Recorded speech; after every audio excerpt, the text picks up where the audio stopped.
할렐루야, 좋은 아침입니다. 오늘은 4월 7일 월요일입니다. 오늘도 말씀 앞에 나오신 여러분들을 주님의 이름으로 축복하고 또 환영합니다. 오늘도 말씀과 함께 시작하는 여러분들의 삶 가운데 말씀을 통해 허락하시는 하나님의 은혜와 평강이 충만하기를 기도하겠습니다. 오늘도 주님을 힘써 알아가시는 저와 여러분들이 될 수 있기를 소원합니다. 자, 오늘 우리에게 주시는 하나님의 말씀은 민수기 11장 1절부터 9절까지의 말씀입니다. 민수기 11장 1절부터 9절까지의 말씀. 여러분, 우리는 우리가 예상치 못했던 환경이나 아니면 기대에 미치지 못하는 상황 속에서 불평하고 또 불만을 갖게 됩니다.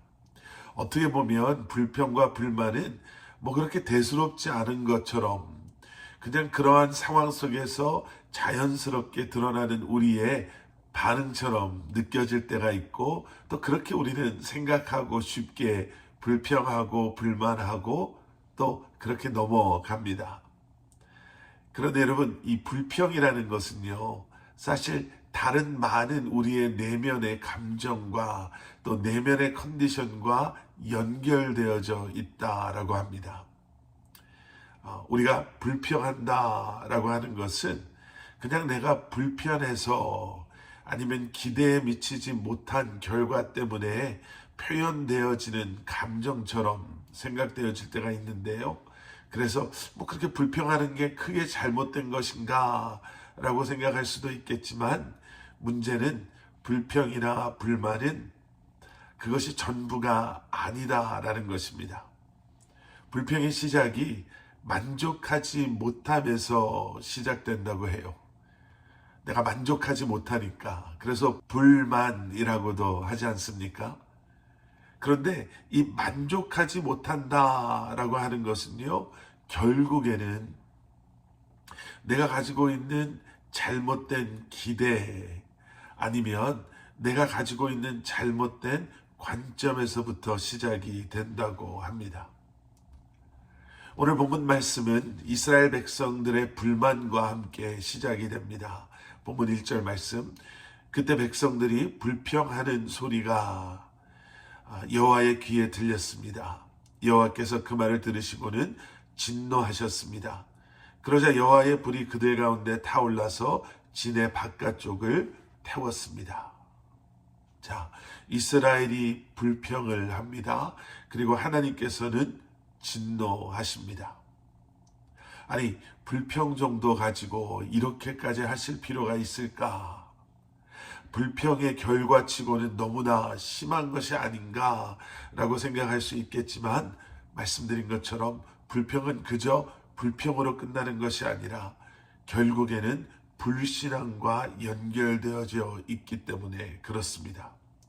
하나님을 신뢰하지 못하기 때문에 그러한 상황 속에서 불만족하게 되고, 그리고 결국에는 불평하게 되는 것. 여러분, 불평은 우리가 생각하는 것처럼 그렇게 간단하지 않습니다. 계속되어지는 말씀 속에서 우리는 불평에 대해서 중요한 사실 3가지를 보게 됩니다. 왜 하나님께서 이렇게까지 진노하셨는가? 가장 중요한 이유는 이미 말씀드렸습니다. 불평은 하나님을 신뢰하지 못하기 때문에 시작됩니다. 그리고 계속되어지는 말씀에서 우리는 또 다른 이유들을 발견하게 되죠. 첫 번째는 불만과 불평의 전염성입니다.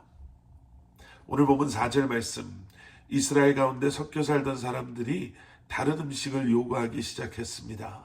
그러자 이스라엘 자손이 다시 울면서 말했습니다. 누가 우리에게 고기를 먹게 해줄 수 있을까? 자, 지금 이 일은 이스라엘이 하나님께 불평하고 하나님의 진노하심 가운데 하나님의 불이 그들 가운데 타올랐던 그 일 뒤에 일어나는 일입니다.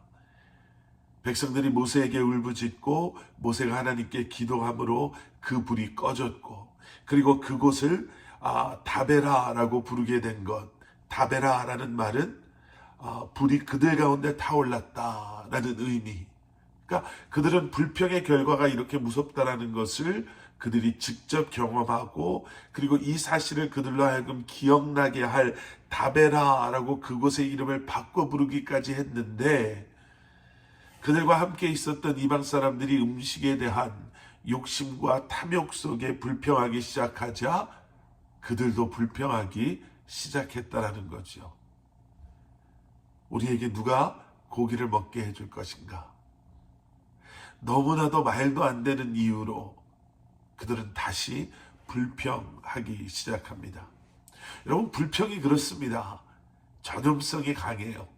내 주변에 불평하고 불만족스럽게 살아가는 사람들과 함께 할 때, 여러분, 우리도 모르게 불평하고 불만을 갖게 되는 것을 경험하게 되죠.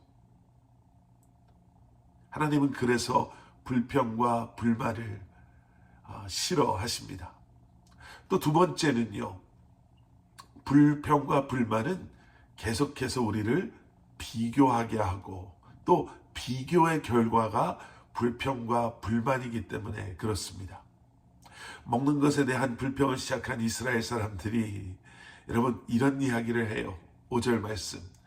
이집트에서는 생선, 오이, 멜론, 부추, 양파, 마늘을 공짜로 먹을 수 있었는데, 생선, 오이, 멜론, 부추, 양파, 마늘을 공짜로 먹었대요. 이집트에서의 그들의 신분이 무엇이었죠? 노예였습니다. 결코 공짜가 아니었죠. 하루 종일 이집트 사람이 하기 원치 않았던 일들을 그렇게 하면서 그들이 그나마 먹을 수 있었던 것들을 이제 부러워하고 있습니다. 불평과 불만은요, 비교의 결과입니다. 나의 삶에 만족하는 것이 아니라, 하나님을 신뢰하는 것이 아니라, 끊임없이 세상 속에서 나를 누군가와 비교하며 살아갈 때 우리의 마음속에는 불평과 불만이 쌓이게 되는 것이죠. 그래서 하나님께서는 불평과 불만을 싫어하십니다. 그리고 세 번째는, 불평과 불만은 감사를 잊게 한다는 거예요. 본문 6절 말씀. 이제 우리가 식욕을 잃어버리고 말았구나. 눈에 보이는 것이라고는 이 만나뿐이니. 만나뿐이다. 광야에서 그들이 수고하지 않아도 하나님의 허락하시는 은혜로 누릴 수 있었던 만나의 은혜를 이제는 만나뿐이다 라고 말하고 있는 것이죠. 불평과 불만은 우리를 감사로부터 멀어지게 합니다. 감사가 사라지기 시작했다면 우리 안에는 어쩌면 표현되지 않은 불평과 불만이 가득해서 그럴 것입니다. 우리의 삶을 어떠한 관점으로 보고 계십니까? 여러분의 삶을 어떠한 눈으로 바라보고 계십니까? 오늘 이 말씀 묵상을 통해 우리의 삶 가운데 감사가 회복될 수 있기를 소원합니다. 또 우리의 입술, 또 마음, 또 생각, 그리고 행동의 거룩함과 또 정결함이 회복되어질 수 있기를 소원합니다. 함께 기도하시겠습니다. 사랑의 아버지 하나님, 다시 한번 우리의 마음을 주님께서 만져주셔서 불평과 불만 가득함이 아닌 감사와 만족이 가득한, 주님을 신뢰하고 또 주님을 사랑하기에 어떠한 상황 속에서도 감사의 고백이 끊어지지 않는 삶을 살아갈 수 있는 저희들 되게 하여 주시옵소서. 예수 그리스도 이름 받들어 간절히 기도드렸사옵나이다. 아멘.